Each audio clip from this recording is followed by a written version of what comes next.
those are very less, like nuclear disarmament and environment and anti-drug effort. But the bones of contention, those are much more, like tension on Iran and missile shield installation in Eastern Europe, expansion of NATO. So you think that this visit, did it break any ice in the relations? I don't think so. I think we need to stop expecting there to be a friendly relation between Russia and the United States. I think more realistic is that there are many issues on which the United States and Russia will cooperate, like nuclear arms control and non-proliferation and anti-terrorism and anti-narcotics trade. But that cooperation is going to go on independently of repeated differences over missile defense, Georgia, democratization, human rights, and so forth. I just think that we need to reconcile ourselves to the fact that it's going to be a conflictual relationship for many, many years.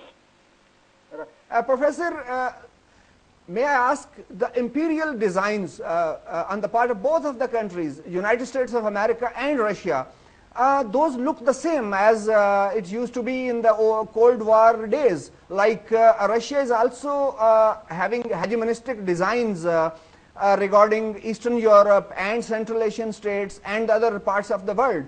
And the same is with America, that America is also intending to expand NATO. So the imperial designs are there. So in the presence of such situation, how do you think the things can improve?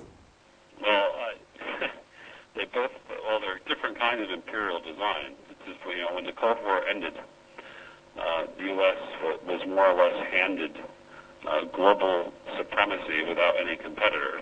And since 1991, the United States has been fumbling its way through how to handle that status.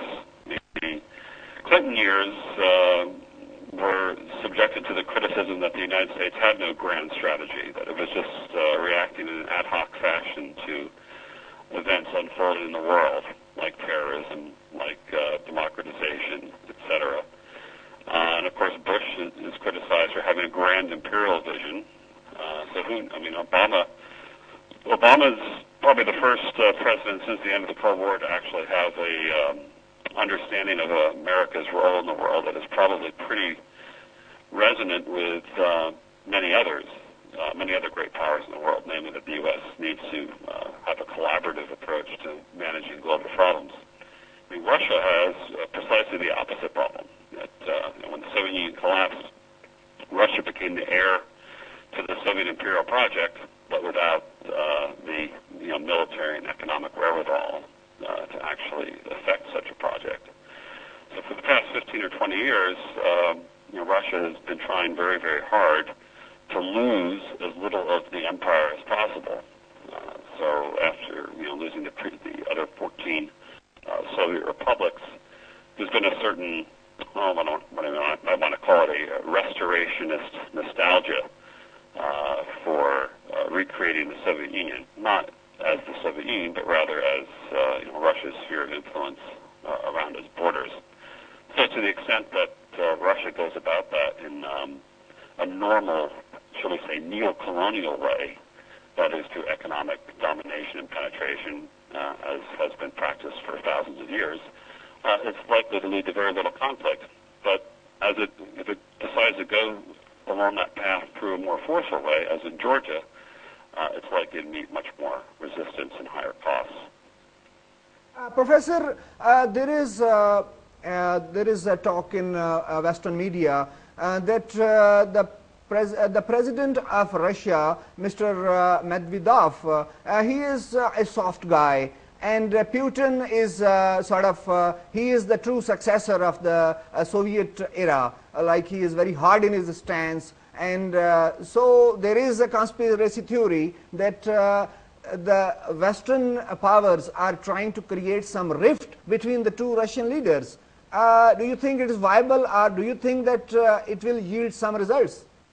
I think you're right that there is hope among Western leaders that Medvedev is not Putin. And that Medvedev's background as a lawyer, which by the way was Gorbachev's background, that Medvedev's background as a lawyer and his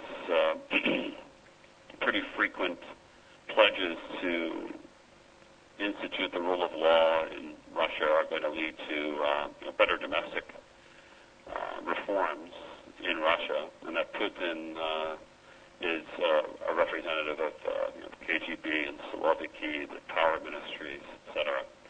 But I suspect that's just a lot of wishful thinking, and that in fact Putin and Medvedev share a lot of the same vision for Russia as a strong, sovereign state, largely not reacting to Western demands for domestic liberalization, either politically or economically. I don't think the actual particular leader, Medvedev or Putin, is going to make that big a difference in the trajectory of Russia these days. All right. Professor, may I ask you about Iran? Because there was, in the Obama's meeting with the Russian leadership, there was a message that America wants Russian cooperation to eliminate the Iranian nuclear assets, and to get the consent from the Russian. It is being said that America can forego the expansion of NATO program regarding Ukraine and Georgia, and it can postpone the missile defense system, shield system, which is to be installed in Poland and Czech Republic. Do you think that to go against Iran, America can offer Russia things like that? And what will be the possible reaction from Russia? I don't think that Russian cooperation with the United States, France, Germany, and Britain on the Iranian nuclear program will necessitate any kind of linkages to concessions in other areas, because Russia's own self-avowed interest in Iran not acquiring a nuclear weapon is clear and on the record for the last 5 or 10 years. So I don't think there is that kind of linkage or that kind of bargaining. The question is whether or not some kind of consensus can be reached among the great powers about the appropriate combination of inducements and threats in the future that will befall Iran if they acquire a nuclear weapon. Meanwhile, of course, everyone in the world is looking to the United States to constrain Israel in its unilateral action against Iran. So I don't think it's really a question of a trade-off between missile defense, NATO expansion, and Russian cooperation on Iran. All right. Let me ask you last question, Professor.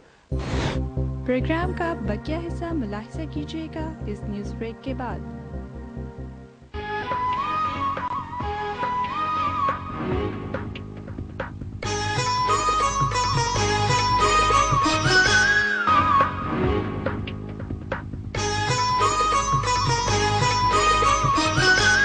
अस्सलाम वालेकुम, channel 5 के साथ मैं हूं सैयद अली हैदर और मैं हूं महमूद यासीन। नजर डालते हैं अब तक की हेडलाइंस पर।